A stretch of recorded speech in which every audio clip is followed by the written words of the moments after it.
Welcome to World War II Chronicles, a weekly tribute to America's fighting men and women in commemoration of the Second World War. These programs are narrated by Ed Herlihy and are based on the news broadcasts of the war period from the recorded sound collection of the National Archives in Washington, D.C. Soon after the war began, U.S. Army Chief of Staff George Marshall pushed for the creation of a Women's Service Corps. The House of Representatives is expected tomorrow to open the way for the entry of women into the American Army. With the sanction of the War Department, a bill will be up for consideration to create a Women's Army Auxiliary Corps. Volunteers between the ages of 21 and 45 will be eligible. The Corps would handle Army activities behind the line, clerical work, telephoning, recreation facilities, and so on.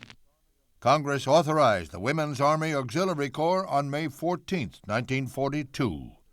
And now, a story that's absorbing the attention of the women of our nation today, thousands of them. News that in its way is historic, the first enrollment of American women for service in Uncle Sam's Army.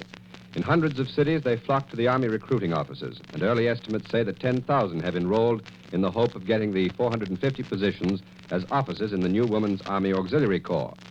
The first director of the WAAC was Avetta Culp Hobby.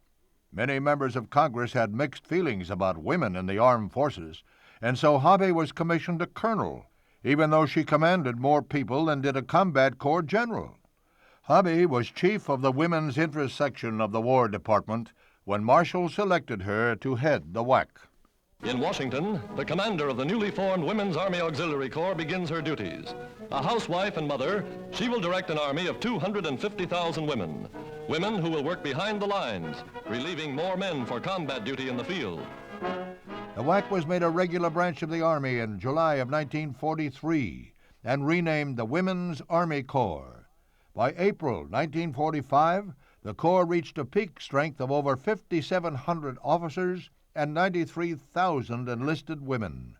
By war's end, over 250,000 women had served their country in the women's branches of the Army, Navy, Air Force, Marines, and Coast Guard.